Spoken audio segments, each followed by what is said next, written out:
დიახ, ეგრეთ წოდებული სახელმწიფო დამხობის დაწყებული გამოძიების ფარგლებში არის დიდი ალბათობით ბაჩუ ახალაია კრიმინალური პოლიციის დეპარტამენტში გამოკითხვაზე დაბარებული პირველების ინფორმაციით თავდაცვის ყოფილი მინისტრი პირველ საათზე ადვოკატთან ერთად მივა შინაგან საქმეთა სამინისტროში და გასცემს ყველა კითხვას პასუხს. თუმცა ახლა საინტერესოა რა კითხვები აქვთ ბაჩუ ახალაიასთან გელა გელაძის უწყების წარმომადგენლებს. 4 ოქტომბერს სამთავრობო მედიით გავრცელდა აუდიო ჩანაწერი, რითაც ქართულ ოცნებასთან დაკავშირებული მედია საშუალებები ირწმუნებოდნენ, რომ ბაჩუ ახალაიასა და პაატა ბურჭულაძის საუბარი იყო ჩაწერილი, თუმცა არაერთი შემოწმების შედეგად დადასტურდა, რომ ეს ჩანაწერი ხელოვნური ინტელექტის მეშვეობით იყო შექმნილი. ამიტომ ახლა საინტერესოა აპირებს თუ არა გელა გელაძის უწყება ბაჩუ ახალაიას დაკავშირებას ეგრეთ წოდებული დამხობის საქმეზე.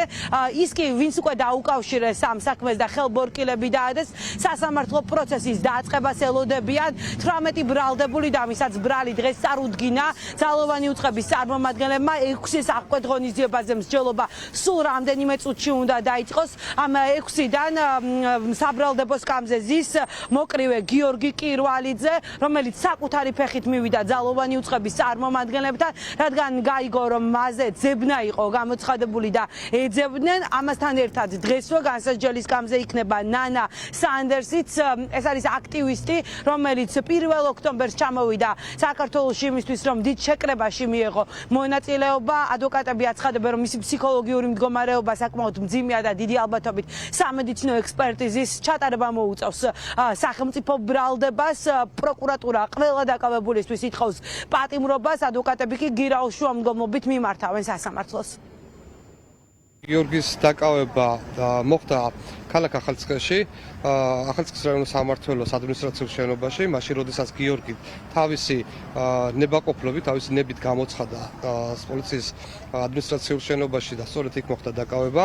მას არ უცდია გაქცევა, არ უცდია რაიმე კუთხით ხელი შეშლა გამოძიებისათვის, არც მტკიცებულების განადგურების საფრთხე, შესაბამისად ჩვენთვის სრულიად აბსურდულია ის შუამდგომლობა, რა შუამდგომლობითაც არის მიმართული პროკურატურის მხრიდან სასამართლოს და ითხოვს აქვთ ღონისძიების სახით პატიმრობის შეფარდებას. ჩვენ რა თქმა უნდა არ ვითანხმებით ამას და ვითხოვთ გირაოს შეფარდებას. ვიცავთ საბაკურძაიას ინტერესებს, რაც შეეხება დღეს ვიხილება მისი აღკვეთი ღონისძიების საკითხი. ჩვენთვის როგორც ცნობილია პროკურატურა ითხოვს პატიმრობას, რა თქმა უნდა არ ვითანხმებით აღნიშნულს.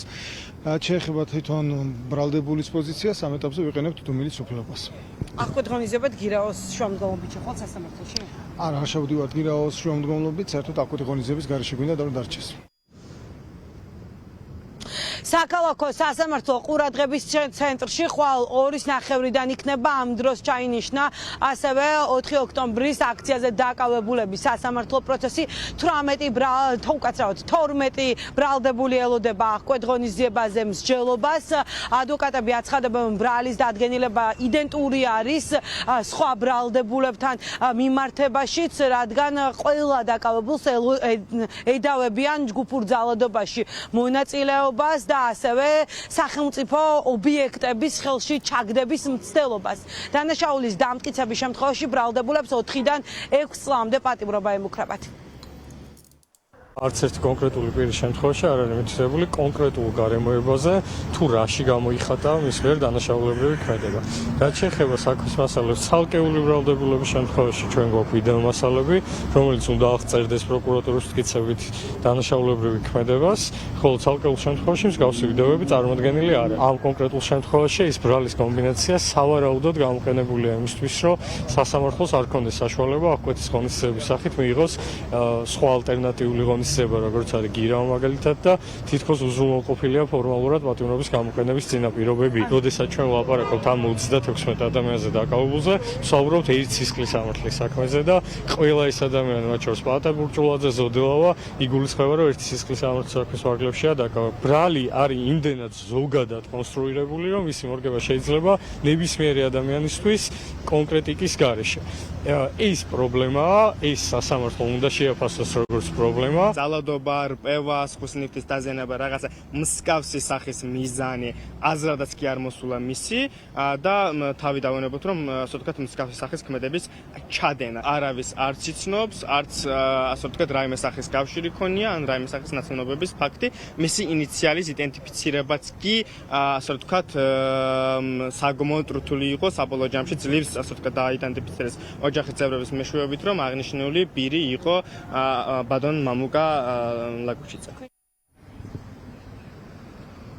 საერთო ჯამში ეგრეთ წოდებული სახელმწიფო დამხობის საქმესთან დაკავშირებით შინაგან საქმეთა სამინისტროს 36 ადამიანი ყავს ამ ეტაპზე დაკავებული და ამბობენ გელაზის უწყებაში რომ დაკავებების სერია გაგრძელდება კიდევ რამდენ ადამიანს დაადებენ ხელბორკილებს ჯერჯერობით არავინ იცის საზოგადოებას კი შევახსენებ რომ ქართული ოცნებისთვის მსგავსი საქმეებით აპელირება ახალი არ არის ყველაზე მეტად როდესაც უჭირდა ქართულ ოცნებას და ყველაზე დიდი კრიზისები როცა ქონიათ სწორედ მაშინ აპელირებდნენ მსგავსი საქმეებით ხან საბურავების საქმეს ეძახდნენ მსგავს საქმეებს ხან გადატრიალების საქმეებს თუმცა ამ მომენტამდე არც ერთ საქმეზე მათ გამოძიება ბოლომდე არ მიუყვანიათ ეს კი იმის დასტური არის რომ პოლიტიკური ნიშნით იყენებენ მსგავს საქმეებს ამ ეტაპზე 36 ადამიანი არის დაკავებული მსგავს საქმესთან დაკავშირებით და როგორც გითხარით 6 სასამართლო პროცესი ამ წუთებში მიმდინარეობს სულ ცოტა ხანში გახდება ცნობილი როგორ იქნება სასამართლოს გადაწყვეტილება მათ პატიმრობასთან დაკავშირებით. საკალათო სასამართლოდან ნანუკა ქაჯაია საუბრობდა პირდაპირ ეთერში.